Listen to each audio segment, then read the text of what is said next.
Prof. Welcome to another edition of Against the Current, a special edition coming to you from Freedom Fest, a Freedom Summit that Salem puts on, AM 560, that employs me. Coming to you from suburban Itasca, and we're pleased to have, as a special guest on this edition, Michelle Malkin, best-selling author, syndicated columnist, Fox News contributor. Mom, wife, all the adjectives, all the roles, I suppose. So, Michelle, why don't we just start with something that, as we're just a few days from the election, start with something that is pretty impactful. And the reopening of the Clinton email investigation in some form or fashion, announced just recently by the FBI director, and how we should understand Jim Comey, first and foremost, before we even get to what the impact on the election will be. Yeah.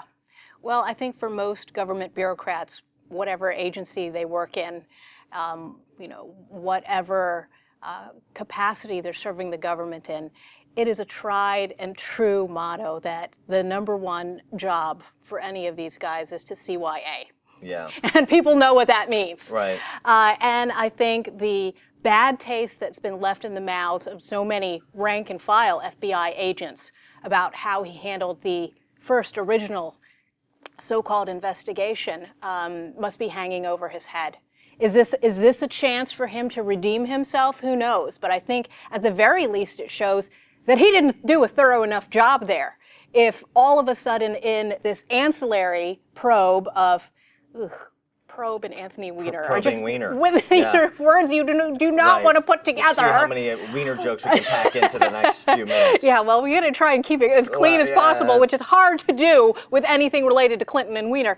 But you've got this ancillary investigation, and that's how they stumbled upon these missing devices, and however many thousands and thousands of emails were not uncovered by Comey Part 1. This is bad. Well, now, one of the favorite phrases, though, this is kind of across the spectrum, is, right, but the Clinton corruption is baked into the cake. I'm kind of growing tired of that phrase, that metaphor.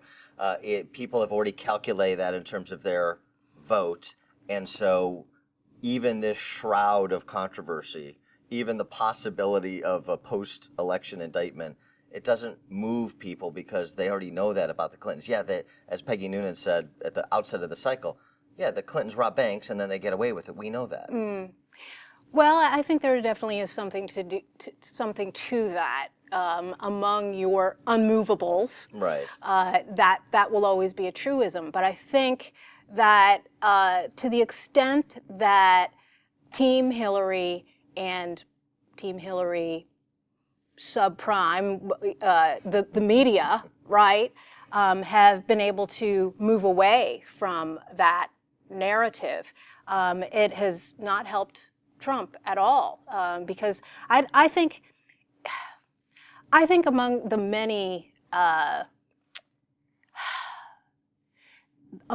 failures has been a real thorough articulation of just how deeply entrenched and embedded that corruption is, how it's endangered national security, how it's sold out America and American workers. And to have it back in the news is a plus, obviously, for the Trump campaign. And if you're on the Trump campaign, if you were an advisor of the Trump campaign, yes. If you're Kellyanne Conway, do you have the CIA extraordinarily rendition him to a black site and leave him there until November 9th? Or do you have him try and build upon this to articulate what you're saying in the closing days? To the extent that he can articulate anything, well, right. Yes. So you have him stand and deliver on this. And in fact, on the evening, just hours after the news broke on a Friday, I mean, this was really the mother of all document dumps, if there were to be one. He was hammering at it, and you heard the roar of the crowds. And I think that among the swing voters, among the undecideds, I live in Colorado, definitely a battleground state. And among the, say, suburban moms who are repulsed by the media narrative of Donald Trump as this serial groper, as this man you wouldn't trust with your sister or your mother or your daughter, I think that they can be convinced and moved, that they can put that aside when they think about the 30, 40 years that the Clintons have been in public office, self-aggrandizing, involved in everything from selling the Lincoln bedroom to selling foreign policy to endangering people's lives and costing those lives. They need to be reminded of all of it. And it is a qualitatively different thing. Hillary Clinton can't say it's been examined and they found nothing there. She can't say that anymore. And also, and I think this is where the Trump campaign has to articulate, it is different. You're talking about voting for somebody who may be indicted after her would-be election. That is kind of a qualitatively different calculus you have to run through as a voter. Yes, absolutely. I mean, it is a criminality on a completely different level. It is a entrenched corruption that Donald Trump, through his years in business and in the private market, cannot even begin to match. And people need to understand that these are two completely different animals and beasts. One qualitatively much more worse than the other. Two beasts. I think that's a good point from which to pull out. So one of the questions that everybody asks as this election has become beyond parody is, how did we get here? Mm-hmm. How did this come about? And I argue that Trump and Hillary Clinton are not causes of anything. They're effects of our pornographic culture. And I don't just mean that in terms of explicit visuals. I mean kind of pornographic across the board in terms of how we spend money. Everything about what we do is pornographic, as it breaks the Burkean contract between our ancestors and our progeny to leave this place better than we received it. And so your take on the question that everybody, as you see, Clinton, 70% disapproval, untrustworthy, Trump, 70% disapproval. Everybody wants to know how we got here, like they have been innocent bystanders. I don't think that's the case, that they've been innocent bystanders, but I'd like your take. Yeah, well, there's definitely an encyclopedia volume length to be treatise to be written about how we got here. But I absolutely agree with you, Dan, that these two figures are symptoms and not causes. And I'll concentrate mostly on the Republican Party and the conservative side, because having sort of been at the grassroots level and on the ground for the last quarter century, I would say the number one policy failing that explains the rise of Donald Trump in the Republican Party has been their own feckless sellout of immigration. And of course, it was the subject of my very first book in 2001, and has been a topic that I've expounded upon since the very beginning of my journalism career. It's personal for me. I mean, my parents came here from the Philippines in 1970. My life has been an open book, and I've talked so much about the need to protect this privilege because I'm obviously a beneficiary of America's generosity in that regard. But I also grew up in an environment where we cherished the rule of law, we understood the need for sovereignty, and over the last 30, 40 years, the explosion of illegal immigration, the enabling of open borders, not just by the left, but by the big business right, the inability of the Republican Party to pay attention to working Americans in particular, who've been harmed, not just from a public safety level. There's always talk about crime and the southern border and all that, but writ large, every last visa policy that has an impact on American workers. It's been a huge vacuum, and in fact, it's not even right to call it a vacuum, because there have been too many, I believe, big business Republicans who've joined common cause with the likes of the radical left. And I don't know if it was blindness, I don't know if it was their own economic incentives to do so, but it wasn't until really Donald Trump came along and seized it, whether it was by accident or good fortune of his, which was a strange thing to say, because remember what he did was he gave voice to victims of illegal immigration crime. Well, that to me is where you have to start, because to your point about Republicans as well as Democrats, everybody, what we always want is bipartisan consensus. Okay, well, we have bipartisan consensus that people who have committed violent crimes and are not American citizens should be removed from this country after serving a sentence or prior to serving a sentence. They should be removed. Everybody agrees with that. The President of the United States talks about it. Congressional leaders talk about it. And yet you'll have Saldana from ICE go before a congressional committee, and they'll talk about how many violent criminals have been re-released into the population year after year after year. So to my mind, the difficulty even for kind of pro-legal immigration Republicans, those who want to see immigration expanded, and there's a lot of them, Steve Moore's, I would include myself in that. But if you tell me that this is something that we all agree on, it has to be a first step, and it continues unabated, then it tells me you're not serious about doing anything, and we're not going to have a conversation about the number of H-1B visas, and we're not going to have a conversation about anything else, because you can't even do your first job, which is to provide for the physical security of your constituents. So that we're not going to have a conversation about it until somebody connects actions to the rhetoric. Yeah, well, that's exactly right. And I think that what a lot of the grassroots base of the Republican Party detected in all of the other choices that were given to them was they were not only insincere, but they were outright hostile to what grassroots Republicans want from people in Washington. Isn't this an instance too where there's so many Republicans start from the premise of the left, which is to say, somebody like a Donald Trump, and let's even say somebody who can speak more artfully than a Donald Trump. If you're not on board for open borders or some path to that, then you're racist. Yes. They start from that premise. Of course, and this is what attracted so many people to Donald Trump, was that he was unwilling to bow down. And we've seen that with so many, whether it was John McCain or even Mitt Romney, who I had been encouraged by early on in his campaign when he brought on somebody like Chris Kobach, the Secretary of State of Kansas, who has been at the forefront of trying to actually be serious about the government at all levels enforcing immigration law and deporting people when they should be deported and making sure that illegal aliens aren't driving or voting or registering to vote or being employed when everybody knows they shouldn't be, and putting teeth behind worker employment sanctions and the whole lot of it. And then, of course, there was so much pressure on Mitt Romney, not just from the left, but by the media and by a lot of establishment open borders Republicans, to retreat from that position. That's what he did, and of course he looked like a flip-flopper, and people didn't trust him.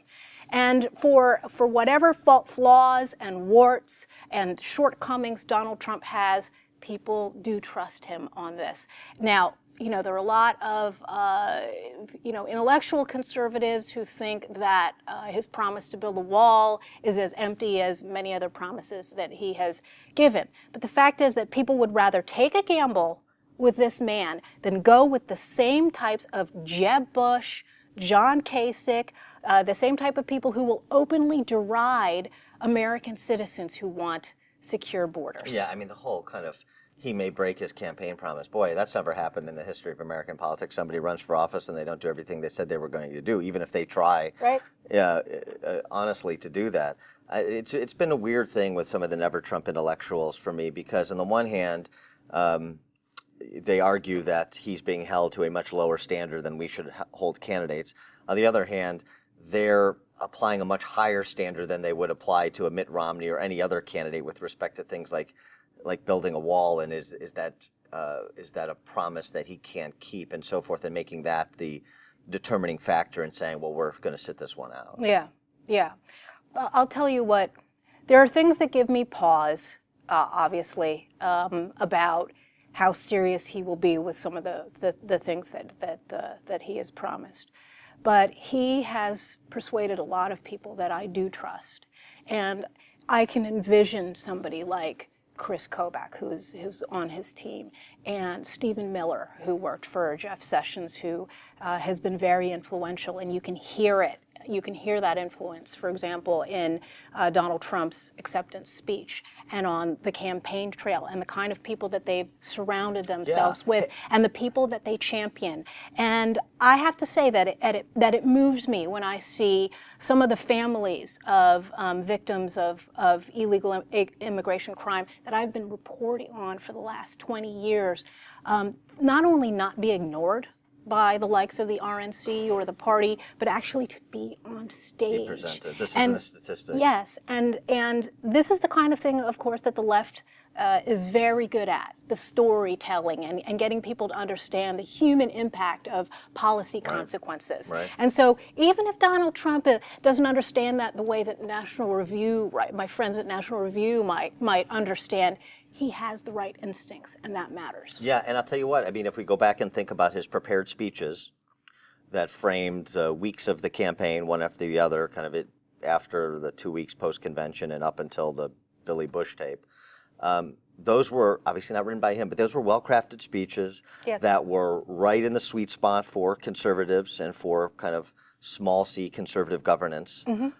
So if those people who constructed those speeches and have those ideas can, do a little bit of a Pygmalion project with Donald Trump as president of the United States, then that's a lot better than anything we're going to get from Team Clinton. Yes, and I think that's the bottom. That is the bottom line for me. I am not and never have been a never Trumper. However, I have been, and we talked about it on your show recently, I have been very vocal when I don't like the things that he stands for, or I don't like the business decisions that he made. And that's what I've done with all of these Republicans for as long as I've been able to create a platform for myself and say that, and I'll continue to do that. And I would definitely hope that I'd be able to be a thorn in the side of a Trump presidency where I might have some sway than the alternative. Right. So let me ask you this question, because this is being hotly debated. What happens if Trump loses? Because some people, Ben Dominici and Federalists argued, what will happen to the Republican Party if Donald Trump loses? Nothing. Nothing. It'll be the same people in charge of the House and the Senate, be more or less the same cast of characters. Trump will be relegated to just a kind of bloody, lowbrow, unmemorable portion of Republican Party's history. We won't make that mistake again, and we'll just try and put Trump behind us as quickly as we can and kind of get back to everything that this campaign would have been without a Trump. Yeah. Well, I want to frame it a little differently too, which is that Trump did not cause the demise of the Republican Party, and he's a convenient scapegoat for all of the establishment strategists and the consultants they're the ones that have made a lot of coin burying the Republican Party and refusing to listen to the grassroots. And I reflect... Trump is also, sorry to interrupt, but he's also exposed the consultant class. Absolutely, yes, the entire consultant class, the donor class, the elites. And of course he wasn't the first one to do that, and I give credit to the early movement of the Tea Party and the grassroots for doing that. And the Republican Party still didn't listen. And you can look at the totality of George W. Bush's domestic policy decisions, and they are a lot more to blame for the sabotage credibility of limited government conservatism. Both he and his father, No Child Left Behind, and the bailouts, and I remember a phrase that he uttered after he decided that he was going to basically espouse the AIG bailout, and he said, "I needed to kill the free market to save it." Yeah. That was a Republican who said that. I mean, it's Biden, and it wasn't Donald Trump. It's like Biden saying we need to keep spending in order to not go bankrupt. I mean, that is and that's exactly what this revolt is about with Trump, as its very imperfect vessel. And so the question is, if the revolt doesn't win and Trump goes away, does the revolt go away too when the Republican Party kind of is still around, of course, but maybe it starts to constrict a little bit at the state level as well as the national level, and you just have fewer people participating altogether. Yeah, you know, more and more, and I would say that the first sort of public outbreak that I heard from my base with just absolute disgust with the Republican Party, and the refrain that I heard from, well, what's going to happen to the Republican Party was, I don't care. Yeah, right. Who cares? Right. Who cares? Was in those early days before the Tea Party movement rolled out, and there was a race in New York. It was the 23rd congressional district, and there was a pro-abortion, pro-militant union, pro-liberal environmentalist candidate, Didi Scazafava, that the NRCC decided that it was going to back. And that's really when people would send me like the donor solicitation forms, and they'd have, all sorts of profanities, blank you, GOP. They were done with it. Yeah. They're done with sending their money to national organizations that were just going to back candidates that stab conservatives in the back. So, this isn't like Europe where minor parties actually, have any kind of influence or sway, and that's sad. I mean, we have the Conservative Party in New York. The Libertarian Party, unfortunately, has made a complete joke of itself with two buffoon candidates who apparently don't actually back limited government positions. What alternative is there for people who actually believe in there's the Constitution Party, but will these places have any parties have any leverage on Capitol Hill? No. So do you think, though, if Trump goes down, that the establishment kind of reconstitutes its hegemony, or there is this scrum for kind of the vision and the direction of the party? Yeah, I think old habits die hard. Yeah. And there's so much entrenched special interest in the GOP Inc. That it'll take years and years and years before those people go away. One other topic I wanted to cover with you, you're Roman Catholic, as am I. Yeah. We talk about all these civic institutions melting down and losing credibility among the public. Well, one of those important civilizing institutions for good in the world, is the Catholic Church. And I wonder where you think the Catholic Church is in this day and age with Pope Francis and with social justice elements really in control of Catholic universities, Catholic K through 12, as well as, frankly, some dioceses like Chicago. Yeah. So where the Catholic Church is versus where it needs to be in 21st century America? That's a great question. That would be the subject of a really good documentary. There definitely needs to be some sort of grassroots revolution among rank and file parishioners against this leftist takeover. And the Chicagoization Yes. of the Catholic Church, people are really starting to understand the influence of all of those left-wing organizations, many of them, like the Bishops' Council, I believe, that have accepted Soros money and that are essentially forwarding the Soros open borders type social justice agenda in the name of Catholic values and traditions. It's extremely dangerous. And I think the first step in reclaiming the church from all that is education and enlightenment. I think people really don't understand just how deeply seated those alliances have become. Yeah, and I mean, it seems to me very much, we're talking about the Republican Party, when the Catholic Church stops standing for anything and just is trying to, go with the zeitgeist like politicians do, then it becomes irrelevant for a lot of the 70 million Catholics in this country. And if it becomes irrelevant, then it becomes unable to be as strong of a force for good as it can be. And you see this, think about Notre Dame awards Joe Biden the Latari Medal. DePaul University, they just banned Unborn Lives Matter on campus, #, because the president of DePaul University, a priest, worried that may offend the Black Lives Matter crowd.